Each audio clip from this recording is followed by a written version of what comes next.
Magandang araw sa inyong lahat. Heto na ang latest weather update natin para sa iba't ibang bahagi ng bansa ngayong araw. Bukod sa kasalukuyang bagyo sa labas ng PAR, meron tayong nakikitang panibagong sistema na mabubuo ulit sa silangan at posibleng lumapit or tumawid sa bansa sa mga susunod na araw na siya namang magpapalakas ulit sa southwest monsoon. Kung gusto mo naman lagi kang informed sa lagay ng panahon, huwag kalimutang mag-subscribe dito sa channel. Sa kasalukuyang lagay ng panahon, ang southwest monsoon ang patuloy na nakaapekto sa Luzon at sa western section ng Visayas. Dahil dito, nananatiling maulap, maulan at pabago-bago ang panahon sa malaking bahagi ng bansa, lalo na sa mga lugar na nasa kanlurang bahagi ng Luzon, bahagi ng Mimaropa, Central Luzon, Calabarzon at Western Visayas. Sa ganitong setup, ang pangunahing dapat bantayan ay hindi lamang ang isang biglaang buhos, kundi ang pabalik-balik na ulan na maaaring tumagal sa loob ng ilang araw. May mga lugar na makakaranas ng occasional rains,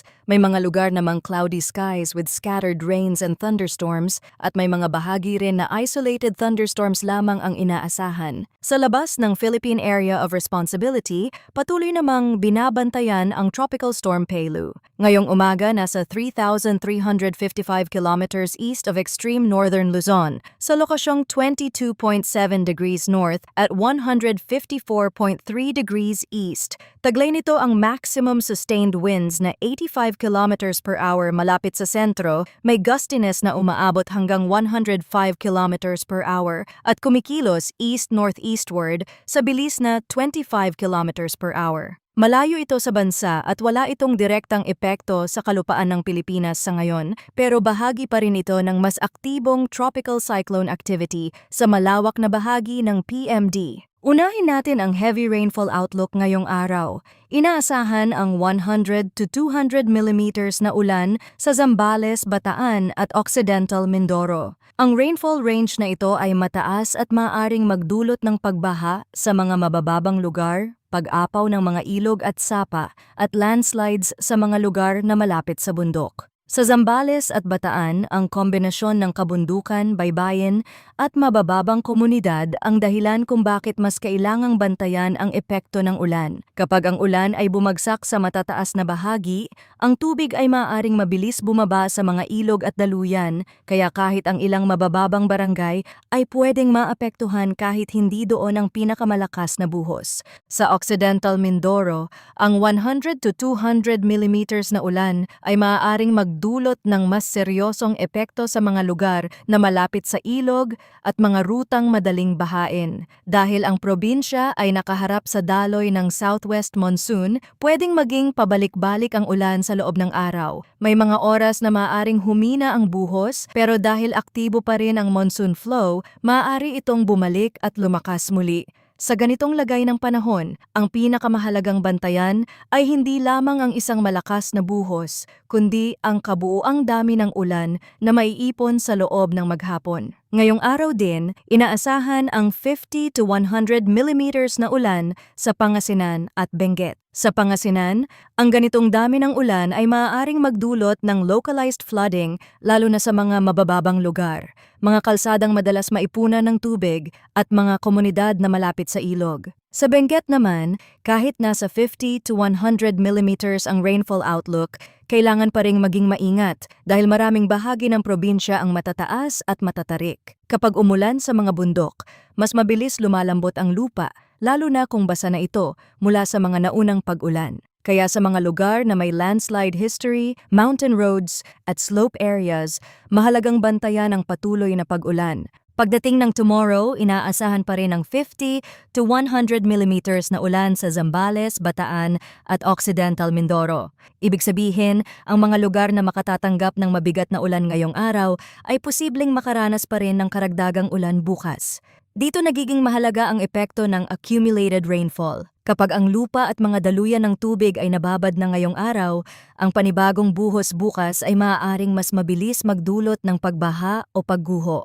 Sa Zambales at Bataan, maaaring maging mas sensitibo ang mga lugar na malapit sa bundok at mga ilog. Sa Occidental Mindoro, mas kailangan ding bantayan ang mga komunidad na nakararanas ng pabalik-balik na monsoon rains. Mahalagang tandaan na maaaring mas mataas pa ang aktual na rainfall sa mountainous at elevated areas Sa mga lugar gaya ng Benguet, La Union, Zambales, Bataan at ilang bahagi ng Pangasinan at Ilocos Sur, ang ulan ay maaaring mas lumakas kapag ang moist winds mula sa southwest monsoon ay tumama sa mga kabundukan. Ito ang dahilan kung bakit mas mataas ang landslide risk sa mga lugar na matarik o dati nang nakaranas ng pagguho. Bukod dito, ang epekto sa ilang lugar ay maaaring lumala dahil sa significant antecedent rainfall. Ibig sabihin, kung may mga naunang pag-ulan na nagpabasa na sa lupa, mas mabilis nang magkaroon ng problema kapag may bagong buhos na pumasok. Sa forecast weather conditions, ang Metro Manila, La Union, Benguet, Pangasinan, Zambales, Bataan, Tarlac, Pampanga, Bulacan, Rizal, Cavite, Batangas, at Occidental Mindoro ay makakaranas ng occasional rains dulot ng southwest monsoon. Ang occasional rains ay hindi ibig sabihin na isang beses lang uulan sa buong araw. Mas tama itong ilarawan bilang pag-ulang pabalik-balik, may mga sandaling hihina o titila pero maaari ring bumalik at lumakas kapag may panibagong rain band na pumasok.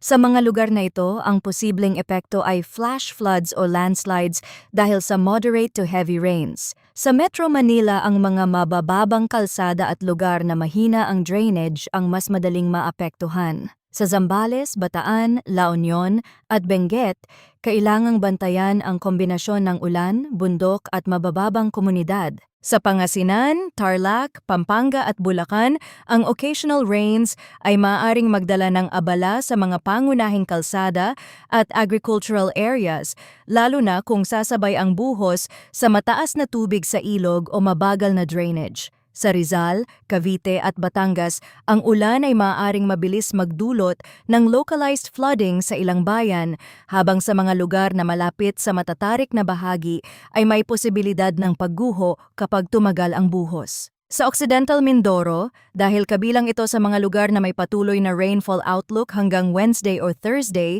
mas dapat bantayan ang cumulative effect ng ulan. Hindi kailangang sobrang lakas ang ulan sa bawat oras para magkaroon ng epekto kung ilang araw na itong pabalik-balik. Para naman sa Western Visayas, rest of Ilocos Region, rest of Cordillera Administrative Region, rest of Cagayan Valley, rest of Mimaropa, rest of Central Luzon, at rest of Calabarzon, inaasahan ang cloudy skies with scattered rains and thunderstorms dulot pa rin ng southwest monsoon. Ibig sabihin, kahit hindi lahat ng lugar ay nasa occasional rains category, malawak pa rin ang sakop ng makakapal na ulap at pag-ulan. Ang scattered rains and thunderstorms ay maaaring magdala ng moderate to at times heavy rains. Sa Western Visayas, maaaring makaapekto ang ulan sa mga baybaying lugar, kalsada, at mga komunidad na malapit sa ilog. Sa rest of Mimaropa at rest of Calabarzon, posibleng magkaroon ng pabugso-bugsong ulan na maaaring lumakas sa ilang bahagi. Sa rest of Ilocos Region,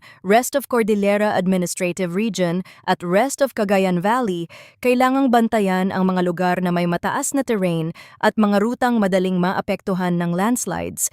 Kahit hindi kasama ang ilang lugar sa pinakamataas na rainfall range, ang scattered thunderstorms ay maaari pa ring magdulot ng malakas na buhos sa isang particular na bayan o lungsod. Sa rest of Central Luzon, ang mga lugar na mababa at malapit sa ilog ay dapat ding magbantay, lalo na kung ang ulan ay sasabay sa naunang pagtaas ng tubig. Sa rest of the country, ang inaasahang lagay ng panahon ay partly cloudy to cloudy skies with isolated rain showers or thunderstorms dulot ng localized thunderstorms. Mas hiwa-hiwalay ang ulan dito kumpara sa mga lugar na direktang apektado ng southwest monsoon. Maaaring magsimula ang araw na mainit o bahagyang maaliwalas, pero kapag naging mas unstable ang atmosfera, maaaring biglang kumapal ang ulap at magdala ng ulan, kulog, kidlat, at bugso ng hangin. Kapag severe ang thunderstorm, may posibilidad pa rin ng flash floods or landslides sa mga mabababang lugar at sa mga lugar na malapit sa matatarik na bahagi. Pagdating naman sa wind and coastal water conditions,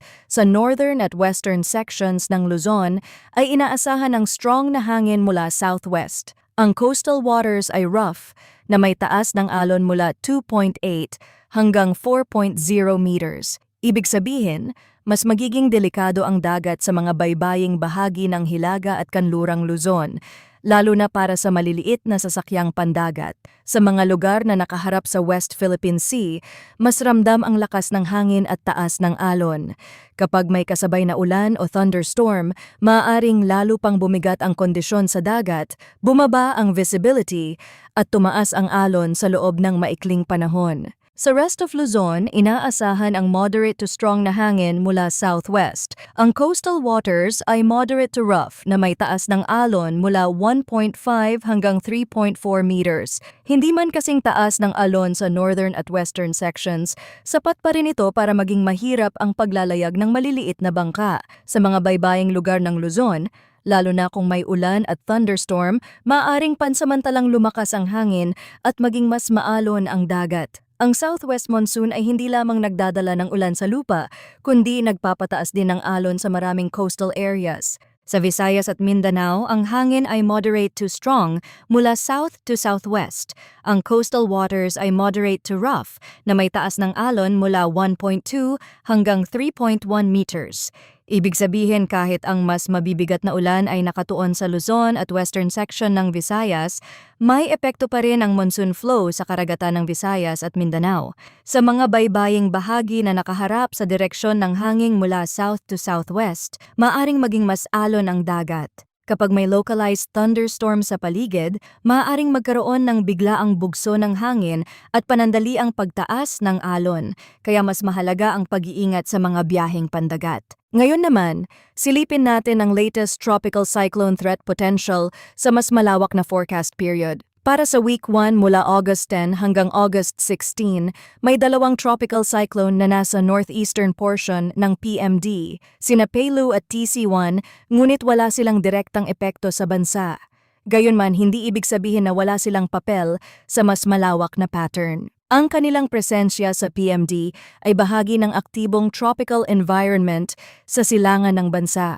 Bukod pa rito, inaasahang lilitaw ang isang TC-like vortex or TCLV1 sa northeastern boundary ng PAR na may low likelihood of tropical cyclone formation during week 1. Ibig sabihin, may isa pang posibleng circulation na maaaring mabuo malapit sa boundary area pero mababa pa ang posibilidad na maging ganap itong bagyo sa loob ng period na ito. Para naman sa week 2 mula August 17 hanggang August 23, may dalawang TCLV na inaasahang maaaring mabuo sa loob ng PMD, ngunit parehong nasa low likelihood pa ang tropical cyclone formation. Ang TCLV2 ay maaaring lumitaw sa pagitan ng northeastern boundaries ng PR at TCAD, habang ang TCLV3 ay inaasahang mabuo sa northwestern portion ng PMD. Sa ganitong outlook, makikita na patuloy pa ring aktibo ang mga bahagi sa hilaga at silangan ng bansa.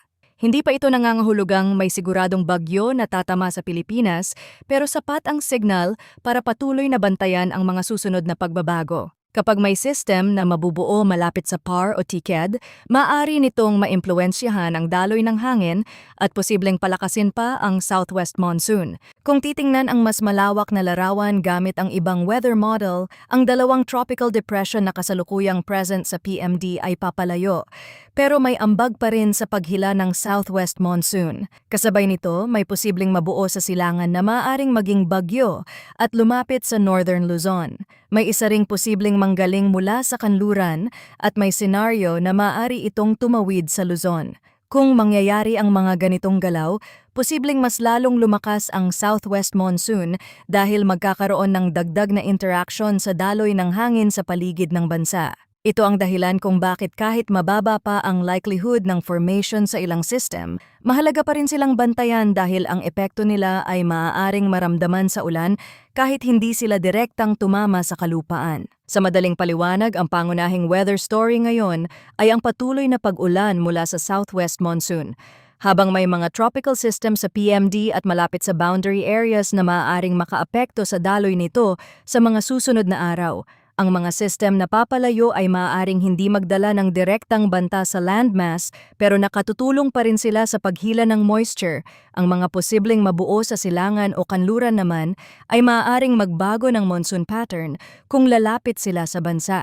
Kaya sa kasalukuyan, hindi sapat na tingnan lamang kung may bagyo bang dadaan. Mas mahalagang tingnan kung paano pinalalakas ng mga system sa paligid ang southwest monsoon na nagdadala ng ulan sa Luzon at Western Visayas.